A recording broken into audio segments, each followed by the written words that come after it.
आपका स्वागत है। मैं हूं आपके साथ सोमनाथ तिवारी। बढ़ते हैं आज की खबरों की ओर। झरिया में रामनवमी का पर्व काफ़ी सतर्कता के साथ मनाया जा रहा है। यहां की मंदिरों में श्रद्धालुओं की काफ़ी कमी देखी जा रही है। श्रद्धालु सोशल डिस्टेंसिंग एवं मास्क लगाकर ही मंदिरों में पताका फहरा रहे हैं। मंदिर में पुजारियों का भी कहना है कि इस बार कोरोना को देखते हुए अधिकांश लोग अपने अपने घरों में ही पताका लगा रहे हैं। वहीं श्रद्धालुओं का भी कहना है कि रामनवमी का यह पर्व हर साल मनाते आए हैं। हालांकि इस बार थोड़ी सतर्कता बरतते हुए भगवान के दर्शन एवं पूजा पाठ कर रहे हैं।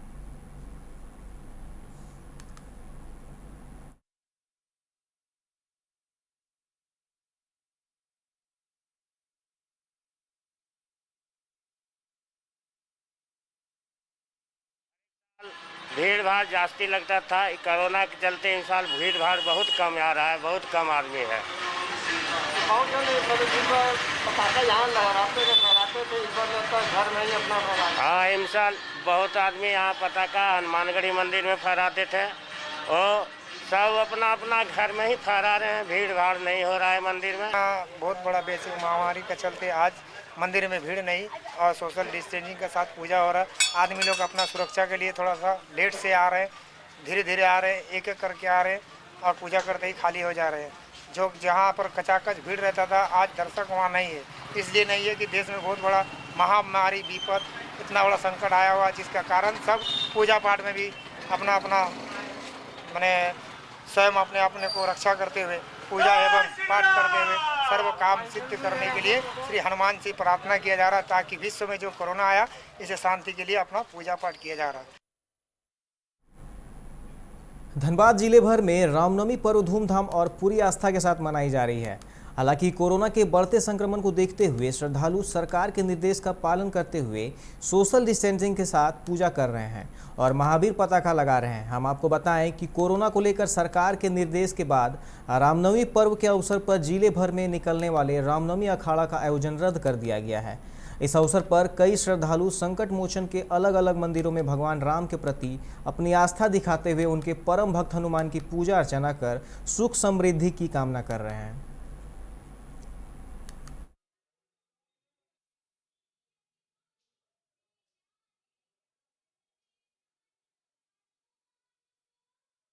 राम का पावन जन्मदिन है और सभी हिंदू हम लोग आस्था से पर्व को मनाते हैं।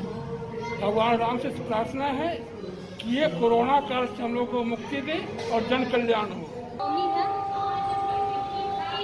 अच्छे से अच्छे भक्त हैं, भगवान की श्रद्धा रखते हैं, इसलिए कोरोना काल को देखते हुए भी लोग अपने आस्था को बरकरार रखे हुए और मास्क लगा के लोग अपनी पूजा अर्चना कर रहे हैं, सोशल डिस्टेंसिंग भी रख रहे हैं। हालांकि काफ़ी मंदिरों में भीड़ काफ़ी कम है, लोग अपने अपने घरों में भी कर रहे हैं, लेकिन ये भी है कि लोग आस्था को ध्यान में रखते हुए मंदिर की तरफ ज़्यादा थोड़ा प्रस्थान भी कर रहे हैं।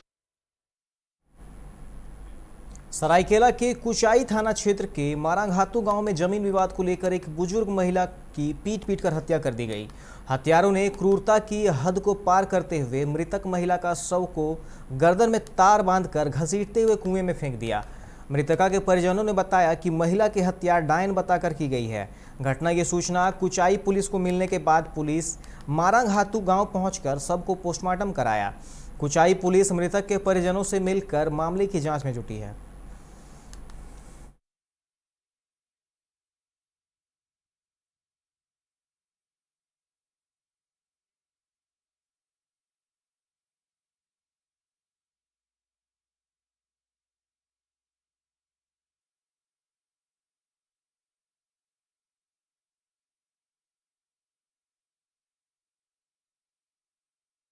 गांव का ये किसी से दुश्मनी नहीं था। दुश्मनी मेरा चाचा का लड़का लोग से था। वही लोग बहुत जोर से धमकी देता था और मारेंगे काटेंगे, इससे काटेंगे कि बुढ़िया कितना तुम छिप के रहोगे बोला और उसको काट भी दिया। और पूरा उन लोग का दीदी सब आया हुआ था और उसका मामा भी आया था।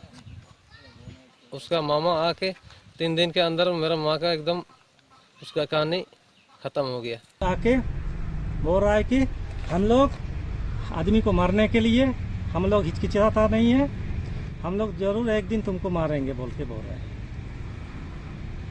उतना ही जाता। फिर क्या हुआ? और उसके बाद अब क्या हुआ, उसके बाद ने घसीट के लेके गया उसको, गीच गाच के बाद में पूरा तो कुआं में फेंक दिया उसको। प्रेमलाल वो तालाब के नीचे में कुआं में फेंक दिया उसको, तार से बांध के गर्दन में वो ये बांध के, टॉवल बांध के वहाँ पर फेंक दिया। सरायकेला के गम्हरिया थाना अंतर्गत टायो गेट के पास बुधवार को एक कार और ऑटो में जोरदार टक्कर हो गई, जिससे दोनों वाहनों को नुकसान पहुंचा है। हालांकि इस दुर्घटना में किसी के हताहत होने की सूचना नहीं है। मौके पर पहुंची गम्हरिया पुलिस दोनों वाहनों को जब्त कर थाने ले आई है।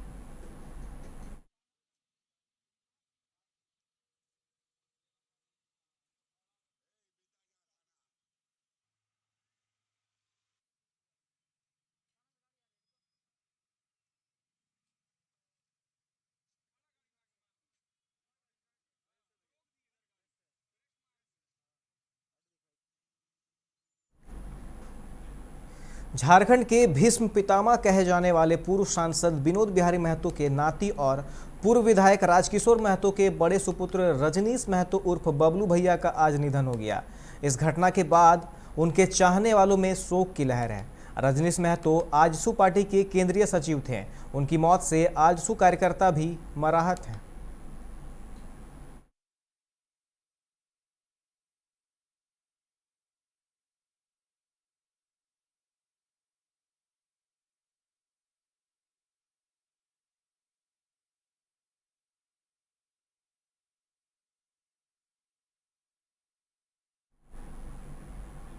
कोलकाता उत्तर 24 परगना के टीटागढ़ इलाके में छठे चरण के मतदान से पहले ही देर रात एक क्लब में विस्फोट की घटना सामने आई है।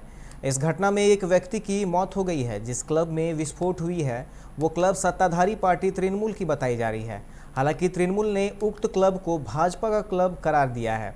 विस्फोट इतना जबरदस्त था कि क्लब की पूरी छत उड़ गई और दीवारें टूट गई।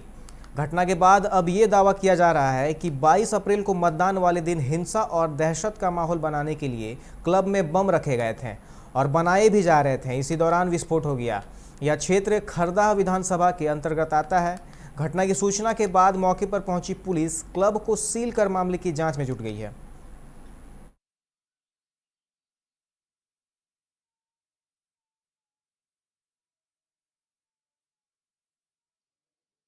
ভোরবেলা উঠেছি তো দেখেছি কি ফোন এসছে, ভাইয়ের ফোন করেছে কি এরকম ব্যাপার হয়েছে, একটু বাড়িতে যাও। তা আমি তো কামারহাটি থাকি, ওইখান থেকে আসলাম, দেখলাম এরকম ভাবটা শুনতে পেরেছি কেউ নাই। হ্যাঁ, কি শুনতে পেলেন? কেউ নাই, আচ্ছা, মারা গেছে। কি হয়েছিল, মানে কি হয়েছিল এখানে? তো বলছি কি বম বিস্ফোটে না কি হয়েছে, ঠিক আছে, দেখে এসে দেখছি এটাই হয়েছে। আচ্ছা, বলছি আপনারা কতটা আতঙ্কিত এই ঘটনায়? অনেক, আমরা তো একসাথে বসে খাতো। আচ্ছা, খেলাধুলার মধ্যে থাকতো। এই এই যে মাঠটা আমি দাঁড়িয়েছি, এখানে টুর্নামেন্ট হলে অংশগ্রহণ করতো, সামাজিক কাজও করতো। কালকে রাত্রি ঠিক কী হয়েছে জানি না। তারপর এই সকালে শুনলাম যে এরকম ঘটনা ঘটেছে। বলছি এই যে বাড়িটার মধ্যে, বাড়িটার যা পরিস্থিতি দেখা যাচ্ছে, তো ভয়াবহ বিস্ফোরণ হয়েছে। তো এই সম্পর্কে তো আমি কিছু সেরকম জানি না। আচ্ছা, কখন কে বা কারা কী করেছে এটা আমি ঠিক জানি না। पश्चिम बंगाल के उत्तर 24 परगना के बीजपुर विधानसभा इलाके में स्थित कचड़ापाड़ा इलाके में देर रात जमकर बमबाजी की घटना सामने आई है। इस घटना में पूरा इलाका बमों के धमाके से दहल उठा है, जिस कारण इलाके के लोगों में डर और दहशत का माहौल बना हुआ है। वहीं घटना की खबर सुन मौके पर पहुंची पुलिस मामले की छानबीन में जुट गई है। फिलहाल घटना क्यों और किस लिए हुई है इसकी जानकारी अभी तक नहीं मिल पाई है, पर स्थानीय लोगों की माने तो इस घटना के पीछे राजनीतिक दलों के नेताओं का हाथ हो सकता है, जो चुनाव से पहले इलाके के लोगों में दहशत का माहौल पैदा करने के लिए ऐसा कर रहे हैं।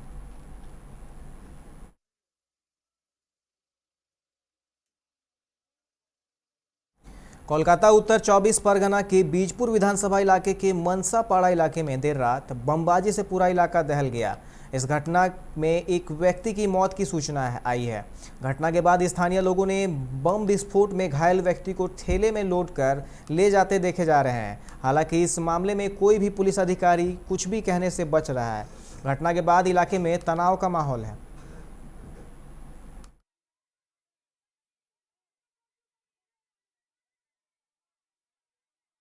কি পিঁপড়াহালি বাজার থেকে আসছিল আর পিঁপড়াহালি বাজার থেকে আসছিল সেই মুহূর্তে আমাদের বিশ্বাস আমরা দেখিনি দীর্ঘ বিশ্বাস যে বাদলকে সনাতন ঘোষী কুপিয়ে মেরেছে। হ্যাঁ সাইকেল গাড়ি বাইসাইকেল গাড়ি হ্যাঁ ওই ঘটনাটা 10টা 10 এরকম 10টা টাইম, কারণ আমি মাঠে থেকে আসলাম, মোবাইল কাছেই ছিল, টাইমটা নিজে দেখলাম। না, সাথে একজন ছিল, সে ব্যক্তিকে মানে এক সাইকেলে দুজন ছিল, সেই ব্যক্তিকে মানে আক্রমণ করাতে ওই ব্যক্তি পালিয়ে যায়। টার্গেট তো बादलेর উপর ছিল, তাই बादलকেই মেরেছে, সে ব্যক্তি পালিয়ে গেছে। फिलहाल वक्त हो चला एक छोटे से ब्रेक का, मिलते हैं ब्रेक के बाद। ही दरवाजे चुनने की बात हो तो चुनिए सिर्फ टाटा प्रवेश के दरवाजे, जो लकड़ी के दरवाजों से कई गुना है बेहतर। टाटा प्रवेश के दरवाजों में है स्टील की मजबूती और लकड़ी की खूबसूरती। टाटा प्रवेश के दरवाजे फ्रेम और एक्सेसरीज के साथ फैक्ट्री में तैयार किए जाते हैं। लकड़ी के दरवाजे बनाने के लिए बहुत से लोगों से संपर्क करना पड़ता है, जो कि इस समय नुकसानदायक हो सकता है। लकड़ी के दरवाजों को लगाने में 8 चरणों से गुजरना और 6 प्रकार के लोगों के संपर्क में आना होता है, जबकि टाटा प्रवेश के दरवाजों का इंस्टॉलेशन केवल 2 चरणों में हो जाता है। बस अपना दरवाजा चुनें, उसका आकार नापें और नो टच डिलीवरी पाएं। इसे हमारी प्रशिक्षित इंस्टॉलेशन टीम द्वारा लगाया जाता है, जो सैनिटाइजेशन प्रोटोकॉल्स का ख्याल रखती है। टाटा प्रवेश के दरवाजे लकड़ी के दरवाजों से कई गुना मजबूत होते हैं और आपके परिवार को सुरक्षित रखते हैं। स्टील के बने होने के कारण इन दरवाजों में स्वाभाविक रूप से न तो दीमक लगता है और न ही इनमें आग पकड़ने का डर होता है। टाटा प्रवेश के दरवाजे मेंटेनेंस फ्री और वेदर प्रूफ होते हैं। सामान्य लकड़ी के दरवाजों की तरह ये न तो सिकुड़ते फैलते हैं और न ही इनमें दरार आती है। लकड़ी के दरवाजों की गुणवत्ता और उनका टिकाऊपन प्रमाणित नहीं होता, जबकि टाटा प्रवेश के दरवाजे उम्दा फिनिश, कई डिजाइन के और 5 वर्षों की वारंटी के साथ आते हैं। एक बात और, लकड़ी के दरवाजों के लिए जंगलों की कटाई होती है, वहीं दूसरी ओर टाटा प्रवेश के दरवाजे पेड़ों को कटने से बचाते हैं तथा ये 100% रिसाइक्लेबल होते हैं। अब ये आप पर है कि आप अपने घर में कौन सा दरवाजा लगाना चाहते हैं। बेस्ट चुनिए, टाटा प्रवेश के दरवाजों और खिड़कियों को चुनिए।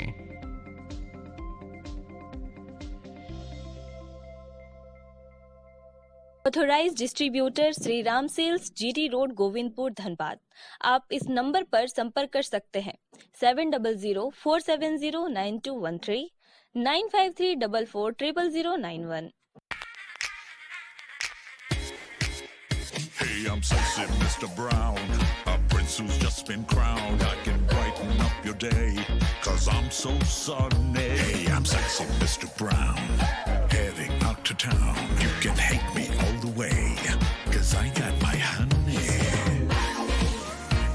And that's not funny, my honey makes me sing all night.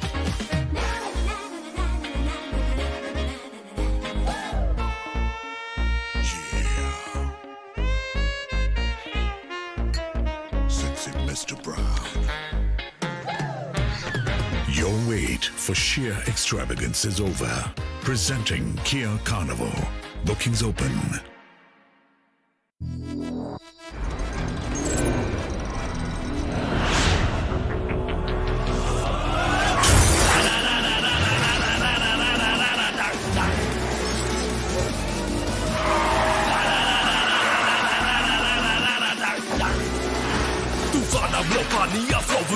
Go into your song, can you catch me? No, can you match me? No, make mujhe album the roads.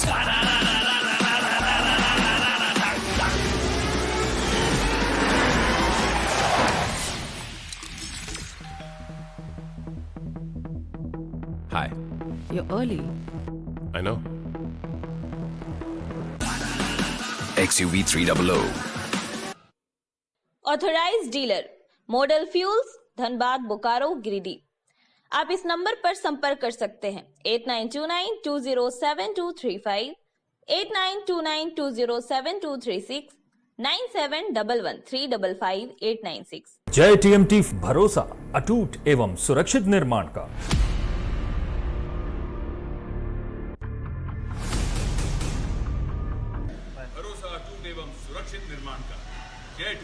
500 each. Break के बाद आप सभी का स्वागत है। रुक करते हैं अगली खबर की ओर। कोरोना दिन प्रतिदिन खतरनाक होता जा रहा है। 24 घंटे में 51 लोगों की जान लेने वाला वायरस ने 10,455 लोगों को संक्रमित किया है। पटना में भी रिकॉर्ड तोड़ मामले बढ़े हैं। 24 घंटे में 11 लोगों की मौत हुई और संक्रमण का आंकड़ा 2186 पहुंच गया। गया में भी संक्रमण का आंकड़ा तेजी से बढ़ रहा है। यहाँ 1081 लोगों की रिपोर्ट पॉजिटिव आई है। सारण में भी 530 नए मामले आए हैं। यह आंकड़ा जांच के साथ बढ़ा है। वहीं प्रदेश में अब एक्टिव मामलों की संख्या 56,354 हो गई है।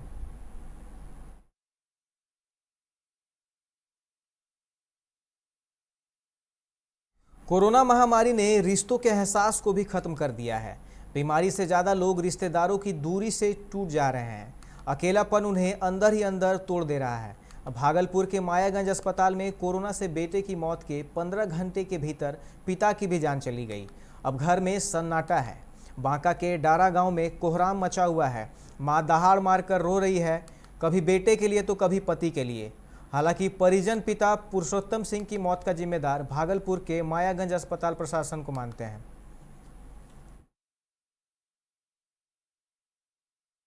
बिहार की जेलों में बंद कैदियों में बड़ा छोटा गरीब अमीर का भेद ना हो, इसके लिए जेल प्रशासन ने सभी के लिए एक ही तरह का वस्त्र अनिवार्य कर दिया है। पहले केवल सजा याफ्ता कैदियों को ही जेल का वस्त्र पहनना अनिवार्य किया गया था। अब विचाराधीन कैदियों के लिए भी यह अनिवार्य किया गया है। इसके लिए कारा प्रशासन बाहर से कपड़ा नहीं खरीदेगा, बल्कि जेल में ही पावर लूम लगाने का निर्णय लिया गया है। कारा महानिरीक्षक मिथिलेश मिश्र ने सभी केंद्रीय कारा में पावर लूम लगाने व कैदियों से ही लूम चलवाने और कपड़ा निर्माण का निर्देश दिया है। मधुबनी के धरोहर नाथ महादेव मंदिर स्थान में एक पुजारी सहित उनके एक सहयोगी साधु की हत्या अज्ञात अपराधियों ने कर दी। जानकारी के अनुसार अपराधी ने धारदार हथियार से हमला कर सर को धड़ से अलग कर दिया। सूचना मिलते ही खिरहर थाना पुलिस मौके पर पहुंची और दोनों शवों को अपने कब्जे में लेकर पोस्टमार्टम के लिए भेजकर जांच में जुट गई है।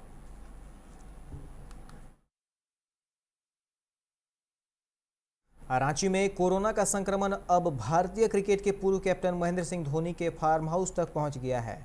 इनके पिता पान सिंह धोनी और माता देवकी देवी कोरोना संक्रमित हो गई हैं। दोनों को रांची के पल्स हॉस्पिटल में एडमिट कराया गया है।